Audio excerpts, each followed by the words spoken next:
Good evening and welcome to a Mitch and Mockin' About the Cards podcast. I'm Mitchell and joined as always by the two-time United States champion of the world in World Championship Wrestling. He's also the owner and proprietor of the Superstition Ranch there in Chandler, Arizona, where tonight it's Thursday. I've had a couple myself already. It is dollar Everclear shots night. College kids are going to love that one. Oh, man. Let's go. Tyrell, before we get started with the lineup, what's your Everclear experience?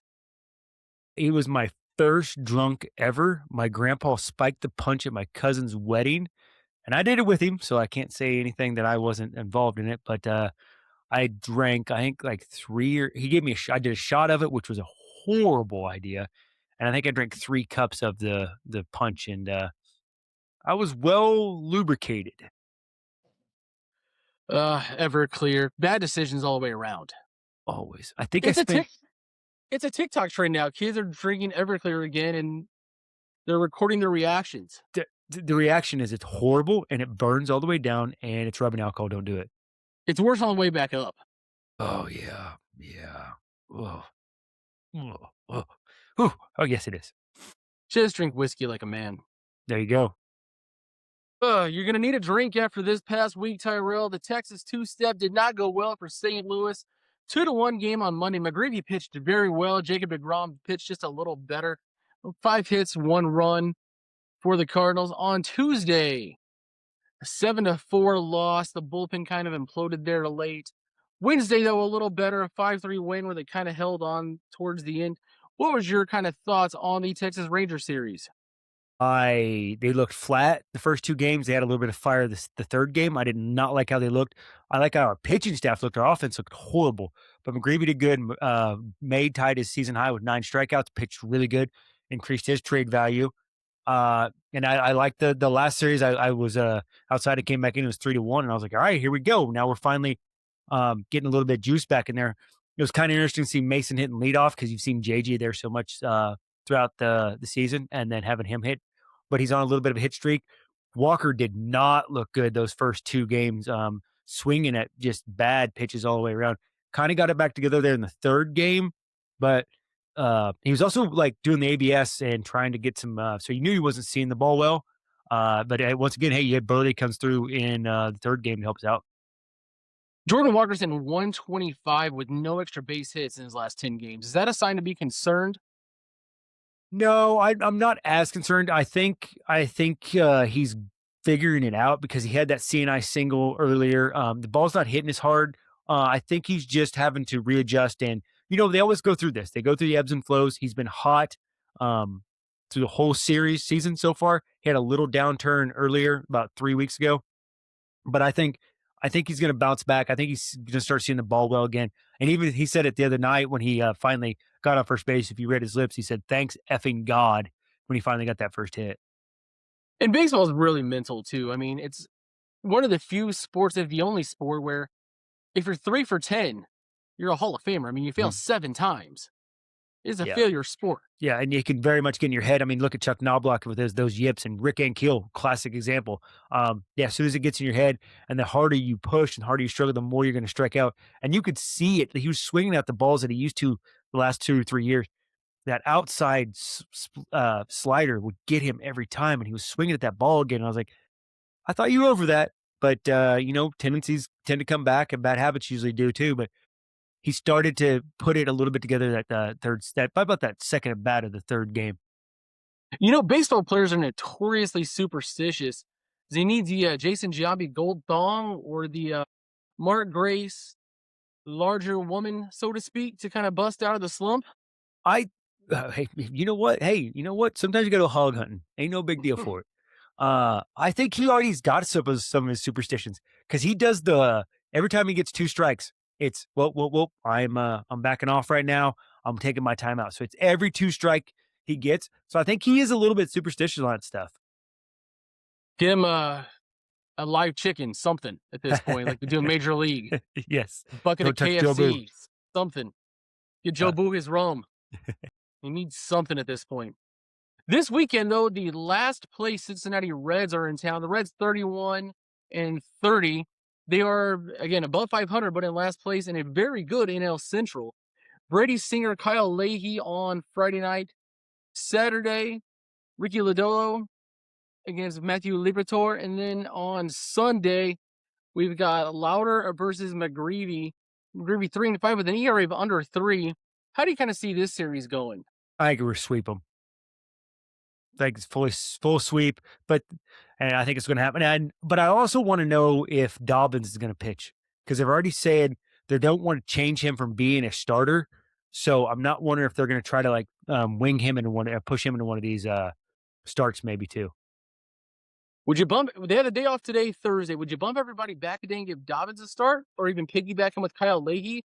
I Libby hasn't been going deep either. Yeah, they've not been going deep. So I think their idea because he did with Palante the other night where he piggybacked off him. So I think they're probably going to do the piggyback option to let him be the guy that if they go only 5 innings, 4 innings, he's got the rest of the game on him. So I think that's what their plan is with Dobbins at this point to keep him Would you stretched rather out. see him go Friday night piggybacking with Leahy or Saturday with Libby, and then you got a lefty, then a righty?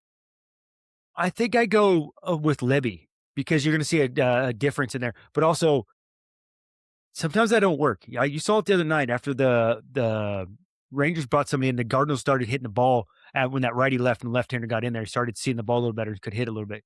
So it depends on how they're going to hide the ball. But I would like it with the Libby factor better. And then you kind of save the bullpen in the middle of the series as well. Mm-hmm, mm-hmm, mm-hmm. Friday night also is bringing the much talked about return of Lars Newbar to the lineup. He will be activated before tomorrow's game. Tyrell brings up an interesting numbers crunch, on the 40-man roster where they don't have a spot for Lars currently. But you got Nathan Church ready to go. Ramon Reyes is close. That's 3 guys on your big league roster ready to go. Somebody's got to go down. Who's going down? Who's making the moves? What do you see happening for this week? And let's start with the first one with Lars being activated tomorrow. I think you're probably going to get Sajasi go down, just because he's 176. He's not needed. You've got too many guys on the roster. I think it's going to be Sajasi go down. I'm also kind of worried that the Jimmy Crooks is probably going to be sitting down with one of these 3 guys as well. We begged for Jimmy Crooks to be freed, and they called him up. Now you're not playing him. Yeah, yeah. I don't like that. I don't like that at all. I don't understand the logic behind that because if a guy's hitting good in AAA, you don't bring him up, set him on the bench. He's got to keep hitting, got to keep seeing the ball to get better at. So I don't like that, but I think he's going to be a casualty of these 3 guys coming back up.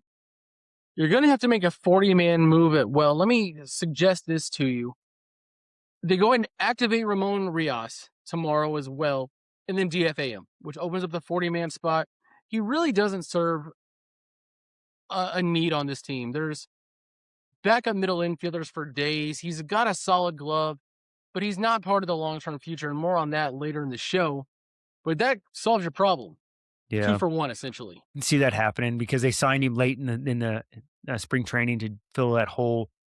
So yeah, I could see that happening. I hate that that's going to happen to him. He's coming back from an injury. And they're just going to dump him like that, but it's a business, so it's understandable. Or you could possibly put him on a 60-day and just let him ride it out, which automatically frees up a spot. Church coming back, it's probably going to be Torres to head back down, even though he's hitting decent. Nelson Velasquez has hit the ball pretty solid in the 4th spot from the DH position. And if you're going to make Herrera your primary catcher, you're pissing away Jimmy Crooks Yeah, as a yeah, 3rd catcher. yeah. You are. Because we felt all along that Paja's best role was that of a backup catcher. Yes, And yes. if Crooks isn't going to play, send him back down to Memphis and bring Church up to play left field if needed. And now your lineup gets a little more muddied with all these guys moving in and out because Newt's going to need at bats. Bro, I almost think Scott needs to go down and bring when you do all this stuff too, because he's got to get something mental correctness. You were so okay doing it to Jordan Walker. You won't do it to Victor Scott though. You need to send him down, let him get some at bats, get his confidence built back up. Let Newt play center field, Church in left field, and we'll be fine until that point. Or Church in left or center field, and Newton left. I'm fine with that too. It was a game Wednesday night. They called on him to bunt 3 times and he couldn't do it. Yeah, yeah. That's when you know it's time to go down to the bus leagues and figure it out. Yeah, because the bunting helps your timing. And then if you can start bunting, you're seeing the ball well. You can start hitting it better. It's just not happening for him. And like we said on here, I'm a VS2 fan. I just you need to go back down and get that confidence built up, buddy. Can you play center long term? No, I don't. He can't stay healthy. I mean, can he stay healthy? That's the other question. I don't think so. I think you move him to left field just for that reason and play Church in center because I think Church has got a better angle on the ball and he's been the best defensive outfielder prospect for the last couple of years anyway. Keep him in center and put Newton left, and I think that'll work out fine. What does Victor Scott give you that Nathan Church doesn't right now? Nothing. Church is a plus glove and a little better bat. Yeah, I mean, maybe a tad bit more speed, but he can't get on base to steal. Like we've said before, you can't steal first base. And the fact that Jordan Walker is leading your club with stolen bases with 8 is another problem that I have with the Cardinals right now. And we've said it last year, and I'll say it again this year. I don't know why you don't run the friggin' bases and steal. It just frustrates the hell out of me. If you're going to be a team that's young and hungry, steal bases and put pressure on the defense. Because the analytics say you can't run in and out. Yeah, I know. Bullshit. That's 100% why nobody steals bases anymore, because the percentages favor the catchers in the defense, and so the computer tells you don't steal bases anymore. Bullshit. If a team would hit doubles and steal bases and go first to third, they'd win 90 games. Yeah, and that is not even like, like we're Cardinal fans, so they everybody yells at us like, "Oh, you want Whitey ball back?" No, that's just good fundamental baseball. Is all that is. That's nothing special. First to third, ball in the gap. Yeah, it's not hard. Smart Keep base the line running. moving. One of your smartest base runners were Albert Pujols, and the sub mix was slow. But nobody went first to third like Albert on a ball to right field. Yeah. Just because he could read the balls. Yep, exactly.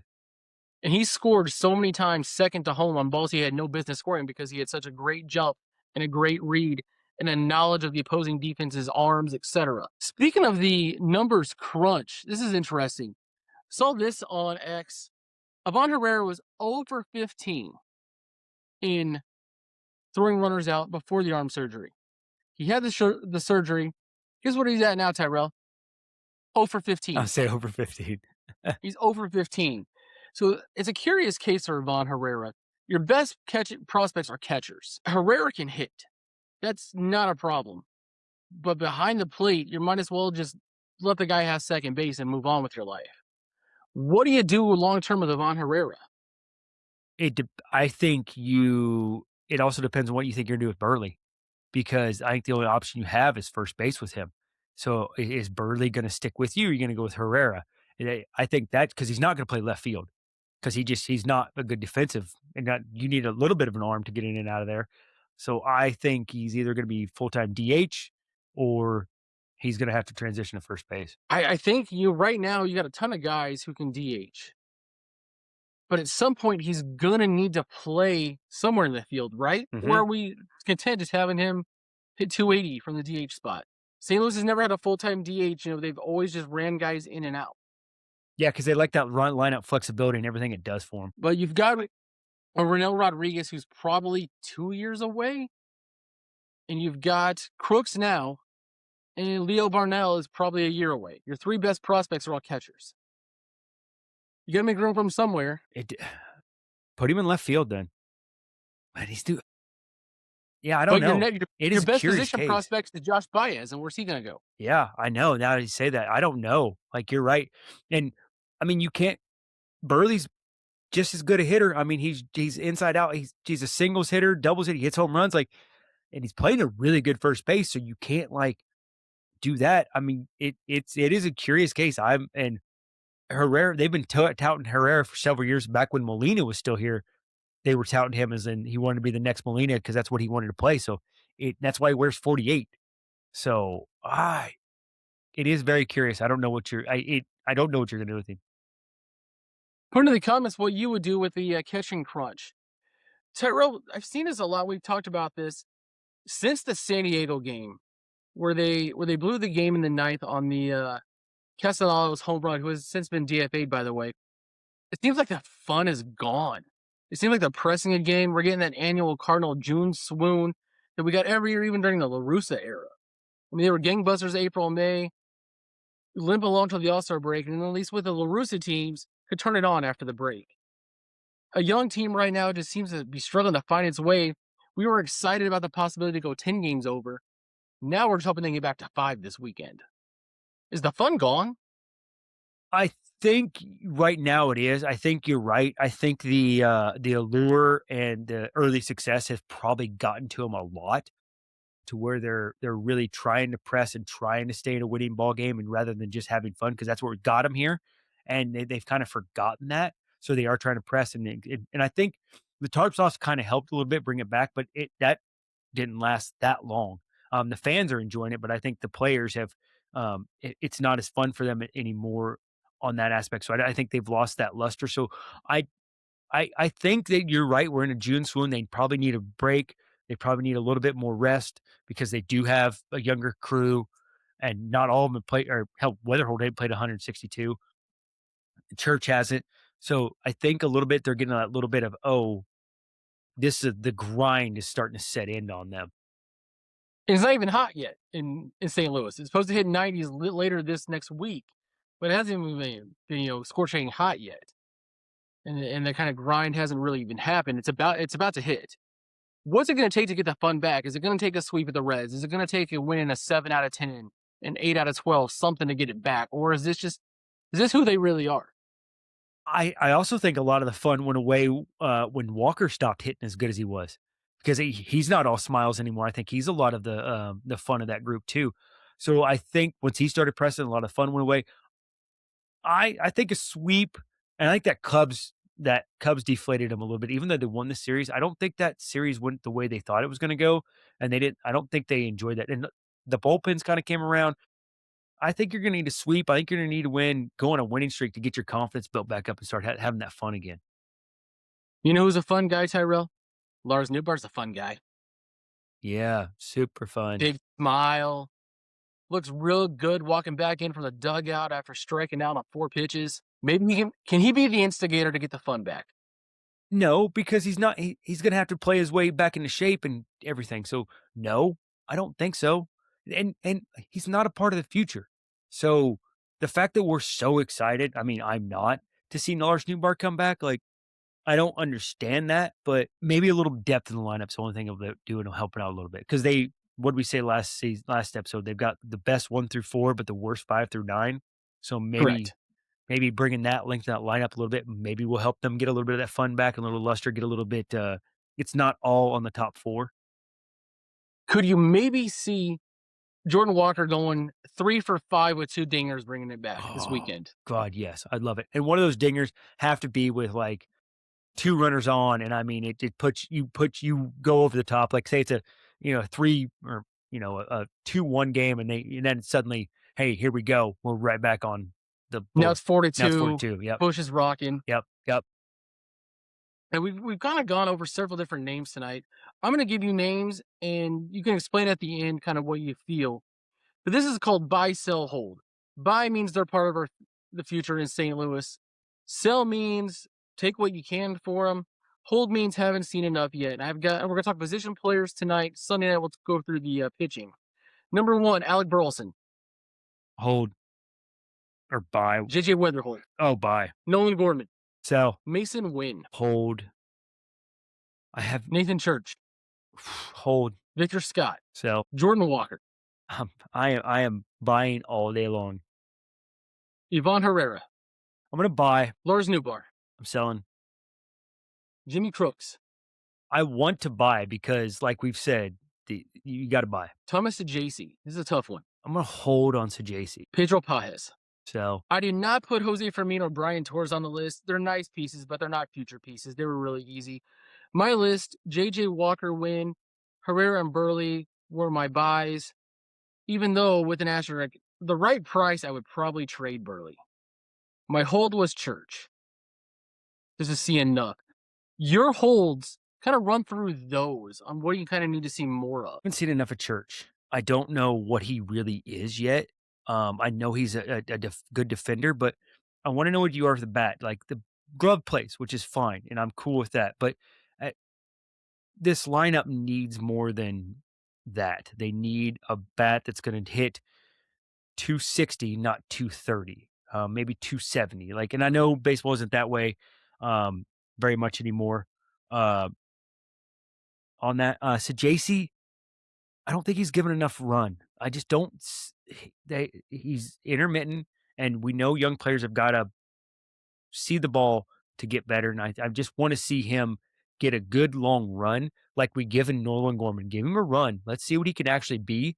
We've seen Gorman for 4 years now. Let's see some JC for a full 6 months, maybe half a year. See what we've got out of him because all the dude has done is hit in the minor leagues. We've seen that. So we also seen that some Cesar Prieto, Randy Rosarina. We said those things about. So maybe it is just a fluke that he can only hit AAA pitching. But I want to know so that we can know what we need to draft and develop. Uh, To me, the JC is a guy who's very easy to find. You can find utility guys who can hit 260. I don't know if he's going to have enough pop to play a premium position. In my opinion, looking in the future, that's Blaze Jordan's spot. yeah, and he's got the bat to back it up, and not the glove. Looking at just kind of both of our lists, Jordan Walker and JJ Weatherall are your centerpieces. Those are going to build a championship team around. Mason Wynn probably on that list. Herrera, that's a good place to start. You've got shortstop, right field, second base. You really need to kind of find a center fielder and decide what you want to do with catcher. And now you're up the middle set. Mm-hmm. Where were you on Burley? I apologize. We had a lot of names there. Were you a hold or were you a buy? I'm a buy on Burley. I did say hold to begin with, but I meant buy. I'm a buy on Burley. I just all he's done is hit. I mean, and his defense is grounded out. I was worried about it in left field. Now he's transitioned to first. I like him a lot better. And that dude, he just sees ball, hit ball. And I like to see that out of he might be a 5-hole hitter. Hell, actually, probably be a better 2-hole hitter, to be honest with you. If you had that, if Weatherholt wasn't a left hander, just to keep moving along the line. I like Burley. And he can occasionally give you that big boom down the line with a home run. I'm buying on Burley. I could go either way. I think he could bring back a decent amount and then you shift Herrera over to first or play Blaze there. But at the same time, left-hander with pop who actually shows it. And we say all the time about Gorman, he's got a lot of pop. Well, he doesn't hit the ball well enough to show the pop. Burley's going to be a 20 to 25 home run guy, hit for a good average. I don't know if he's a 3-4 hitter, but he's definitely a 5-6 Yeah. guy. Yep. And you still need those too. Mm-hmm, mm-hmm. And you are right. I think he led the club in home runs twice already in his short career. When we had In the mid-20s. when we had Paul Goldschmidt and Nolan Arenado, and he still led us in home runs. In tonight's labor news, as we kind of switch topics here, I got one quote from you from MLBPA Interim Executive Director Bryce Meyer. He says, players would actually be taking a $500 million pay cut if they accept the MLB's salary cap proposal, and reiterated that they will never agree to a salary cap. That's really kind of the only shot fired this week as the sides are negotiating behind closed doors. Tyrone, what do you think of that? I think he's accurate because I've also listened to a couple of interviews with former baseball players saying that they have always said no salary cap, no salary cap, no salary cap, because it's not even for them at this point. It's for the lower tiered guys too, and rookies. They do not want a salary cap at all. And I kind of I see the logic behind it. So I'm good for them. Stick to your guns. Stick to hold to what you've been saying and preaching. Do it. I don't think baseball needs a salary cap. I tend to agree with you on some regards, but it's the only one of the four major sports in the United States without a salary cap. It's competitive. I mean, do you want to see Miami be competitive? Do you want to see Tampa? Do you want to see Minnesota? Or do you want to watch the Dodgers every year? I think I agree with the players' proposal when they're saying we need a floor and you have to and help the little guy out a little bit and make sure that they're trying to be competitive and trying to put the money back towards the baseball team and not just lining the owner's pockets. So I think I'm agreement on that aspect of it to where it does keep it competitive. Yes, you're still going to have your Dodgers spending 500, 700 million dollars, but as long as you got those teams that are, 160 million trying, like 160 million is a hell of a big payroll still. If you get down to it, and you could still like sign some good guys on 160 million, and all it really takes is jiving with the right crew, and you're going to beat those Dodgers every time. St. Louis would have to spend almost $60 million to get to that number, by the way. That's 2 starting You get to the pitchers. floor. Yeah. That's Tarek Skubal and Zach Yep. Galen. So I mean, it's all it takes is money, my it friend, does. as we always And say. that's just it. Baseball's thriving right now. Like maybe not St. Louis right now because of the fans, but baseball is making money and doing good. So I don't see how the owners are going to try to say that they're not making money off of this. Netflix paid MLB $50 million a year for the next 3 years to show the home run derby and opening night. That for 2 things. Yeah, and some coverage of the World Baseball Classic. Yeah. It's yeah. So you got what 32 teams divided by 50 million. I mean, that's over a million a piece. One and a Yeah. half each. Yeah. I mean, yeah. That's a middle reliever Yes. for Yeah. free. Yep. But most owners are taking that as profit. Let's finish on a positive note. Tyrell, yesterday was the anniversary in 2004 of some guy wearing number 41, Yadier Molina, making his major league debut. Mike Matheny was injured. Yadi came up and never really gave the job back. Yeah. Matheny got Wally pipped. Where, yeah, Matheny straight up got Wally pipped. And then, unfortunately, his career in San Francisco with concussion that he never recovered from. If you look at how he managed the St. Louis Cardinals. My question for you is when you look at his peers, and that's how I base the GOAT discussion on your peers. His two biggest ones are Joe Mauer and Buster Posey. People lose their ever loving minds on some Buster Posey. I know.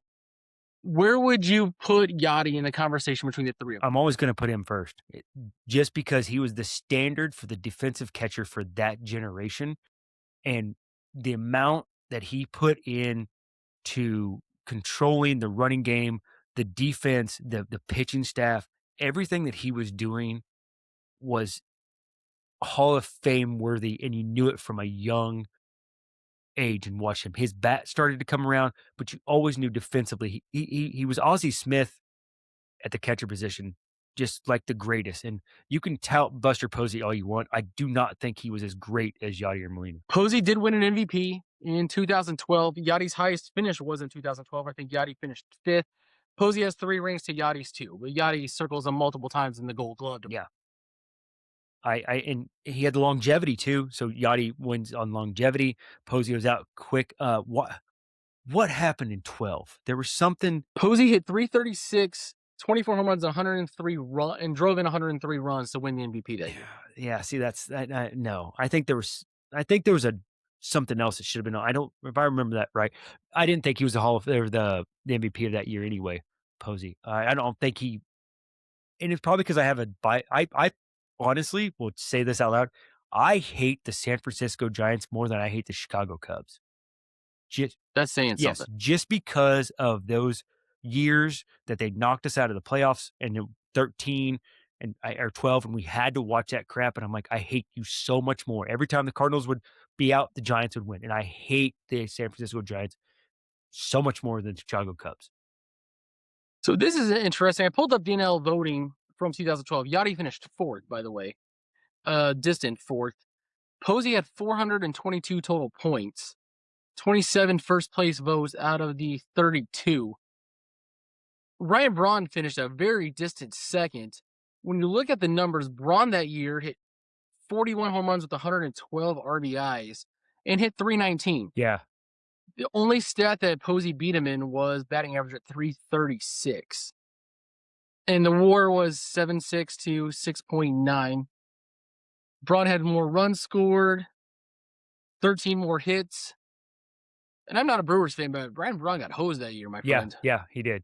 I That's what I was thinking. I was like, I think there's somebody I felt was better than Posey that year. Yeah, I think Braun probably should have won it that year, but hey, you know what? They needed a new story or something, or Braun figured they found out something about Braun, so they didn't want to do anything with it. What was the year that? Was that the PED That's what I stuff? was wondering. Was that the PED stuff? Yeah, Allegedly. allegedly. Yeah, And McCutcheon finished third. So a really good year in the it NL really was. Central. Yeah, yeah. Gotta love those riders, man. They're gonna. Would you throw in Jorge Posada into that same conversation? Or would he be a distant He's going to fourth? be a distant fourth. I'm not putting any of those Yankees on anything. The only reason they're household names because they're New York Yankees. Derek Jeter would have been shit on the Kansas City Royals, would have never been a Hall of Famer, but he played for the Yankees. I would say when you're talking about catching goats in the modern era, I think it's 1A, 1B, Yachty, and Ivan Yep, Rodriguez. I think that's his yep. peer. Pudge is his peer to me too. And depending on the day, They're 1A, 1B. They can flip flop. Yeah, the only thing Pudge wins on is, man, Pudge had a bat. He could rake and was really good defensively. I that's the only thing that will beat him with Yachty to me. And then you go back and look some highlights, you forget how much Ivan Rodriguez was good. You also forget how often he moved around. Like, that dude played for a lot of organizations. Texas, Florida, Detroit. Trying to think where he ended up somewhere Yeah, else too along the yeah. way. So, But he kind of bounced around there at mhm. the end. Finally, I think that kind of wraps us up tonight. It is Thursday night. We have to get over for our Everclear shots to the ranch. We'll be back Sunday with a Reds recap for the Mouth of the West. Tyrell Mock. I am Mitchell Jenkins, and I will see you on Sunday. Fucking Everclear shots. Ugh, Ugh. son of a bitch. Oh, man. Let's see. Yeah. Fuck Buster fucking